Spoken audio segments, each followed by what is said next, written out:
Hello, Angelo. How's it going, Jay? Not bad. How are you? Where are you now? So I'm downstairs in my living room, not up in my office, because I'm getting a new bathroom put in, and they're hammering in there right now. So Very nice. You always got something going on. a lot of stuff happening in this house, Angelo. A lot of stuff. Hello, Rhea. Hello. Hey, Rhea. Hello. All right. So let me get this up here. All right. You want to just hop right into it? Yep. Sure. All right. Let's get going here. All right, and welcome back to the TV show. I'm joined, as always, by Philadelphia radio legends. I love saying that. Angelo Cataldi and Rhea Hughes. How are you guys? We're great. Wonderful. Super. So just so you guys know, I'm getting a new bathroom put in, so there may be some hammering going on. I'm also suffering from the worst allergies that I've had in months. I don't know what happened. Are you guys allergic to stuff? Are you allergy people? Not that Bees. much. Yeah. Kind of. As long as it's not contagious, we don't really care what your medical condition is, Jay. Well, so earlier today I went to my daughter's school and I had to leave the classroom because I sneezed so much. I was becoming a distraction. I did 8 sneezes in a row and had to leave. I think that my daughter is going to be an outcast because of me. Even more so than I would have been otherwise. Anyway, let's get to TV. Guys, we're coming up on Thanksgiving, and I gave you an assignment, and that is to pick out something, because I remember mostly New Year's. I don't know if you guys remember New Year's Day. The Sci-Fi Channel used to do a Twilight Zone marathon. Yeah. And it was one of the best parts of New Year's Day. You would just sit and watch all day long. And I was just thinking, originally I was going to say, if we were going to do a marathon, what episodes would you pick? That's way too intensive. So what I said was, let's pick something that you can binge watch over a holiday weekend. And we're going to do it this week so people can make their plans now. So let's start with you, Rhea. What is your choice for something to binge watch?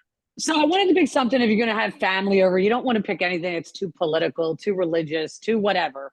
So I went with the show that I really enjoy. It's kind of fun. First season. So it's only 8 episodes, so you can absolutely binge it over the holidays. It's called Instant Home Makeover on Netflix. It's the first season. Here's the cool thing about it. I love home renovation shows, but they've kind of gotten stale. This one is hosted by Danielle Brooks from Orange is the New Black. Oh. Her energy is off in the first one. If you're not used to her, like, she's got insane energy. Kind of by episode 5, I totally was in love with her. I just thought she was fun.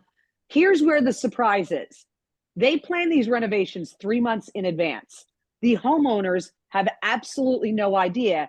And there's a family member, a sister or a best friend, gets them out of the house for 12 hours. And they send in a team and redo the entire house. Like, they've put additions on in 12 hours. And then it's always like around 5 o'clock, the friends or the sister starts calling, going, I can't keep him out of the house any longer. And people are running. It's fun. It's breezy. It's chaotic. The first one's a little schmaltzy, but I hung in there, and it's a fun show. Rhea, do they ever hate it? Do they ever come in and go, this is the worst thing? Why would you do this to my house? I'm going to sell it, and you're no longer invited over. They probably cut those scenes out, but all the houses they do over, like they did one for a young couple that was having a baby. Although I will say this, as someone who had a baby at one time, that baby in about a year after it's old will grow out of the closet they made into a bedroom. So I don't think that's going to work. Probably not. And they do them for people who are deserving, like, a family that, has a lot of foster kids and, does stuff, and they genuinely do 3 months planning. They go back to the warehouse and they show you how they do it with computers. And it's just, I enjoy it. It's fun. I like the cast of characters, although I'm not buying the project manager. I have had 2 brothers in construction my whole life. This woman is gorgeous. So that's another reason to watch it. Very pretty.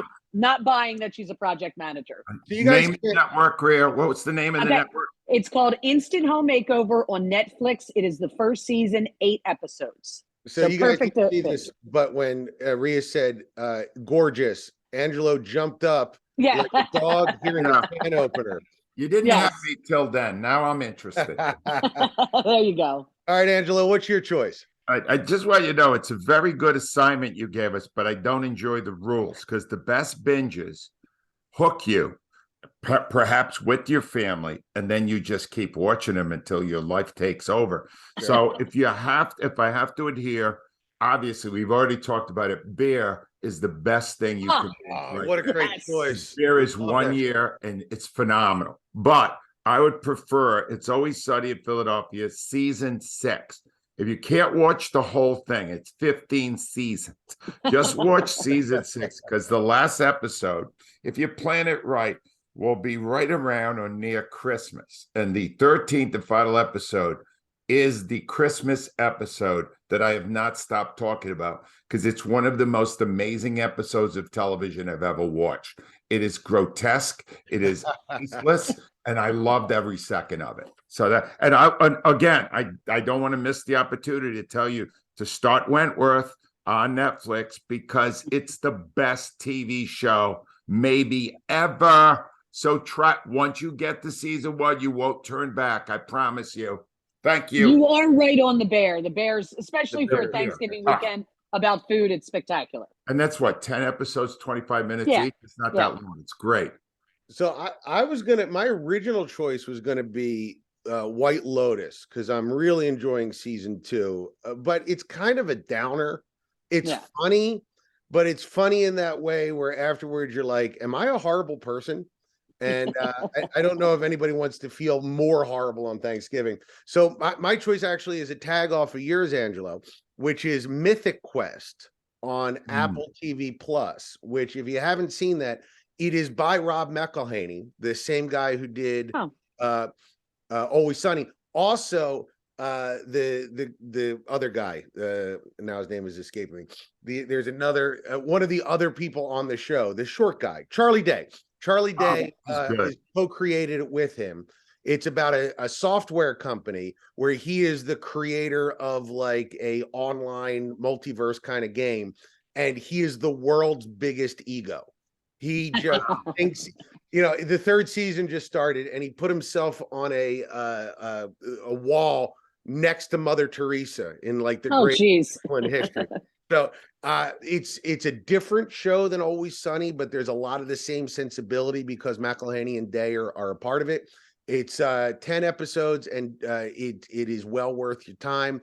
And there's 2 other seasons sitting there if you want to when that's done. So that is my choice. A lot of McElhenney love on this podcast. I mean, this is the 3rd show recommended. Good. He's a good guy. All right.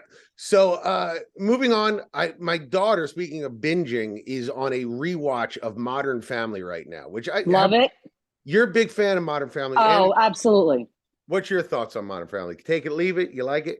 My wife really liked it. It didn't do much for me. I tried a couple of times. I'm not a big fan of that. I'm a snob now. And if it was on network, TV, I tend to go in not wanting to see it.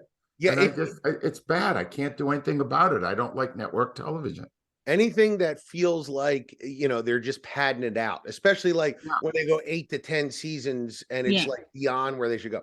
Anyway, I'm watching it and my wife brings up like, hey, Ed O'Neill has been on network TV for 20 years.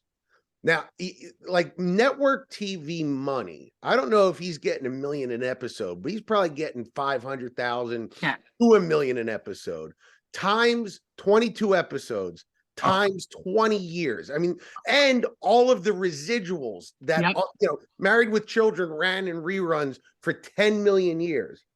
And then I was thinking Katie Seagal, same thing. She was on the Married with Children.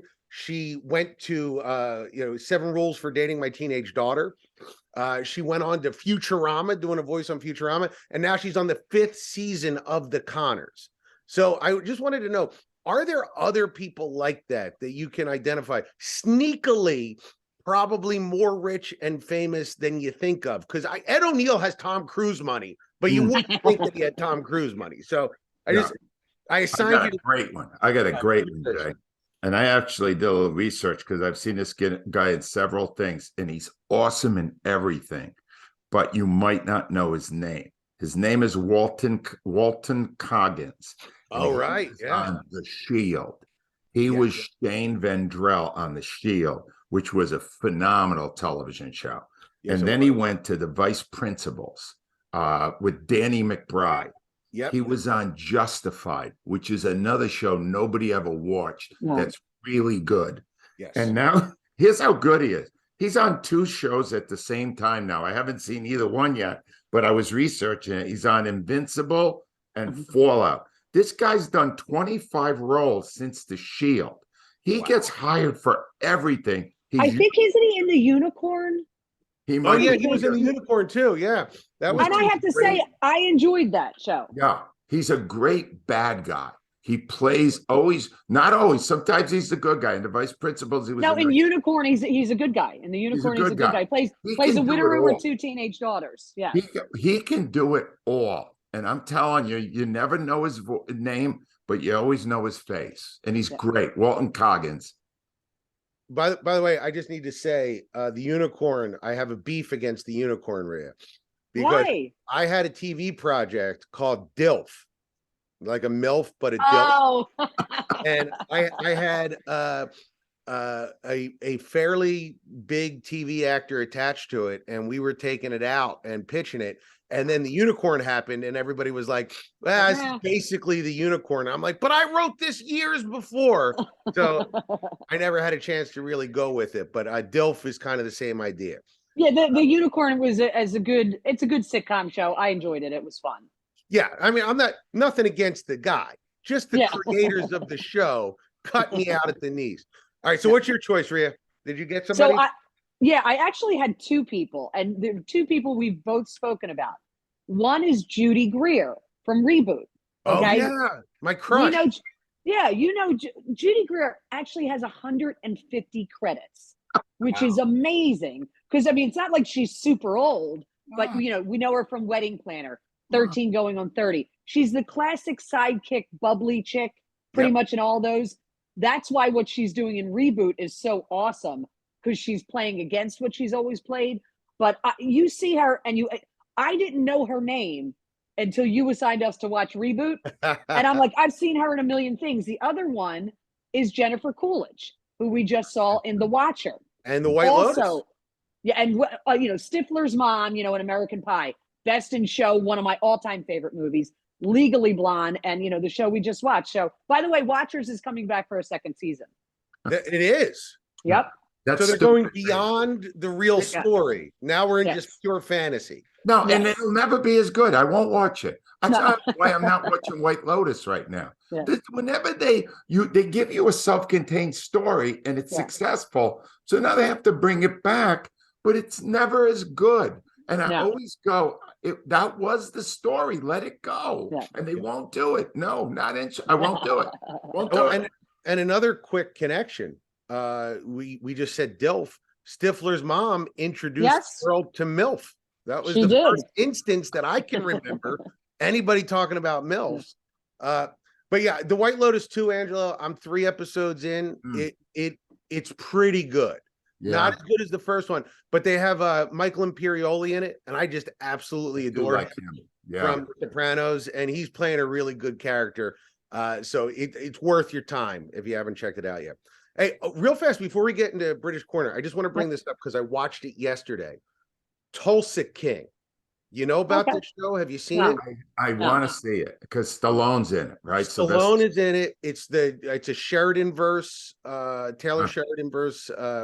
The guy who did Yellowstone and all those shows. It is Stallone plays a New York gangster who has to go to Tulsa, and it's basically the most predictable comedy you could imagine. Like all the stuff you think is going to happen happens, but it's so likable that it's Stallone doing it. It's well worth your time. So before I forget, I wanted to throw that in there. That's on Paramount Plus network. I just Stallone, to me, I haven't seen his face move since Rocky 2. I think he's a little too Botoxed right now. That's all I can say. I do want to see it, even though he looks good. I got to be honest. It's in good shape, and he plays 75. And there is a moment where he winds up sleeping with a woman in her 40s, late 40s, early 50s. I'm not sure exactly what. And she goes, yeah, out of curiosity, how old are you? And he says 75, and she gets disgusted and leaves. Which is not something you're used to seeing in a show. It's usually like, wow, you're so hot. It's really good. No. All right, so Rhea, British Corner, what do Yes. you got for us this week? And while you're talking, I'm just going to go grab a tissue, but I am listening. Yes, no problem. Allergies So are killing me. The Crown season 5 dropped last week. I eagerly awaited for me. Did not leave. I will say so far, I'm about at it's 10 episodes. It's on Netflix. I will say it hasn't lived up to the previous ones, but here's what will say. Elizabeth Debicki, phenomenal as Princess Diana. You swear to God, you are looking at her. She looks just like her. I've seen the ads. It's ridiculous how much when she gets out of the car in what they call the revenge dress after Charles went on TV and acknowledged that he's been sleeping with Camilla forever. Right. Dead ringer. Prince Charles, or now King Charles, sure, should have nothing to complain about with the Crown, because they have Dominic West portraying him, who's really good looking. Okay. Good too. Yeah, and he's a phenomenal actor, but he's too good looking to play Charles, so it doesn't work for me. Imelda Stanton, Queen Elizabeth, I swear to God, she looks 100. And she's supposed to be playing her at the age of 65. I didn't really like her too much. Here's where I will tell you the best episode, and it has very little of the British royal family in it. It introduces Muhammad Al Fayed. He's the father of Dodi Fayed, who Princess Diana died in the car with. But he grew up very poor in Egypt and became obsessed with royalty. He eventually amasses enough money, buys the Ritz-Carlton in France. And he has this scene where he's kind of being racist. There's a lone black guy serving at the party to celebrate, and he wants him gone. Well, his son Dodi goes to him and goes, he was the valet for the Duke of Windsor, the king who abdicated, King Albert. I think it was Albert who abdicated for 30 years. He immediately hires him because he wants him to teach him everything about British life, because he's obsessed with the royal family. The two scenes between those men, the guy who plays the valet, Jude Akawadike, he's the bad guy, the criminal in Manhunt, which I've told you was like one of my all-time favorite shows, British. Phenomenal. Those two together as he teaches him, and it's almost sad as you're watching it, because his obsession, is going to end with the death of his son. So it's kind of a little poignant, but it's amazing. The best episode far has very little to do with the royal family, has more to do with Muhammad Al Fayed. So, where is it, Rhea? Where's the Crown? It's on Netflix. This season, is this the season where Princess Di dies? I'm not sure if she dies in this, because they've already said next year 6 will be the final. I think that is. I don't know if she's going to die at the end of this. I'm not sure. I'm only at I'm up to 6 or 7. Okay, because that's the part that I find most interesting. I found her more interesting than any of those stiffs that she has a scene with Muhammad Al Fayed where they're both ripping the Queen, and I couldn't stop laughing. Okay. It was great. So that was that was. I will tell people, if you're struggling to get through it, watch episode the Moo episode, MOU. It's great. So I have one observation and one question. My observation, Rhea, is that that Rhea has spent a lifetime pronouncing hockey names. Yes. Because she got that name like that. I would not have been able to read the name of that actor and get it right. So let me tell you, he's a phenomenal actor. In Manhunt, he's basically in the entire episode. I want to go see what else he's in. That's how good of an actor he is. Well, and my second question is just more generally, and I don't know how to say this I don't want to be rude about it, but do they explain how in God's name Charles chose Camilla over Di? I can't see it from a personality, from looks, from anything. No. Well, because I think what it is that she was his first love, and he was told basically that he could not marry her because they needed to find somebody that basically a vessel. That's what Diana was, a virgin at 19 who was going to deliver the next king or queen. None of this sounds bad to me. Now, but Camilla was just his girlfriend that he had. And then, you know what it is. as Yeah. parents, and this is the king and the queen. You tell your kid they can't do something, they can't date someone, it's the worst thing in the world you can ever do Yeah. because that they want to be with them at all times. That's what it's about. Although I just got to say, if my parents said I couldn't date somebody, but here's Princess Diana, I think I'd be like, you know what, Mom, Dad, I see your point. Yeah. Let's go. And I would bet right now that Camilla was a virgin anyway. If you've seen her, you know why. No. Oh, no. Let me tell you, Camilla is a partier. Wow. Maybe for you, not for me. Well, speaking of teenagers, that's a good, we can roll right in. What do you got for us this week on Teen Corner, Rhea? Funniest thing, Clark comes up to me last weekend and he says, hey, I'm watching this great show. Have you ever heard of it? And I go, he goes, it's actually two, Big Bang Theory and Young Sheldon. And he said, the reason I want to know, he said, there's a football episode in it and it reminded me of you. I was the first, I would say 6 seasons of Big Bang Theory. I was a big fan. I have a brother who's, brilliant in physics. Okay. He was one of the scientists who discovered the quark. Okay. So I was always fascinated with it, but that ended. And then they started Young Sheldon, which is Sheldon in Big Bang Theory as a child. Right. So Clark tells me about this episode. We watch it together where Young Sheldon's father is the high school football coach. And so Sheldon goes, I don't know why you're kicking field goals. The statistics say, or no, you should always go for it. And so he gives his father statistics and they win the football game and he becomes like the most popular kid in school. So he's an early metrics guy. Exactly. It was totally. Yeah. So, it bonded, my son looked at it and watched it and said, oh, my mom will love this episode. Cause I'd never seen Young Sheldon. I had seen Big Bang Theory. You can watch it because obviously Big Bang Theory, 12 seasons, that's over. They're both available on HBO Max. Well, I got to say, Rhea, you know how much I hate analytics. Now you're telling me I have to watch a TV comedy about analytics? No, thank you. And I am not a fan of Young Sheldon, not by any fault of the show, but like when you're on the boat, like, and I do cruises all the time. Yeah. They only have like 6 shows that they purchase that they just run. And one of them is Young Sheldon. So I've seen like 3 episodes of Young Sheldon 600 times.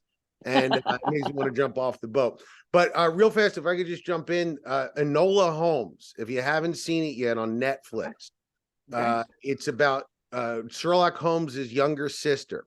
Yes. Movie just came out. It stars Millie Bobby Brown, the girl from Stranger Things, and my 11-year-old daughter went bonkers. Oh, nice. Okay.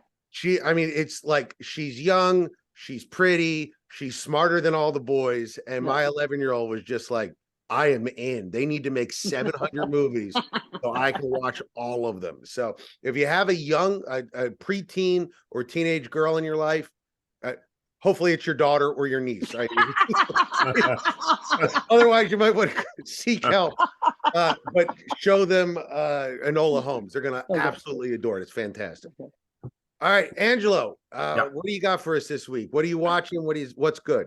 Yeah, I got something really good. And this is a weird recommendation because it's 2 shows, but 1 story. All right. First, watch the fictionalized version of it called The Good Nurse on Netflix, starring Jessica Chastain. Now, understand, I would watch 2 hours of Jessica Chastain knitting, right? I don't need a plot. I think she's one of the most beautiful women I've ever seen in my life. Agreed. Great story. It's a story about an evil nurse played by Eddie Redmayne, who is really good in this as well. Wow. And he goes from hospital to hospital killing patients. It's a real story. He went for 15 years. He was allowed to do it because hospitals would just get rid of him, but not want to face the repercussions of people dying. Wow.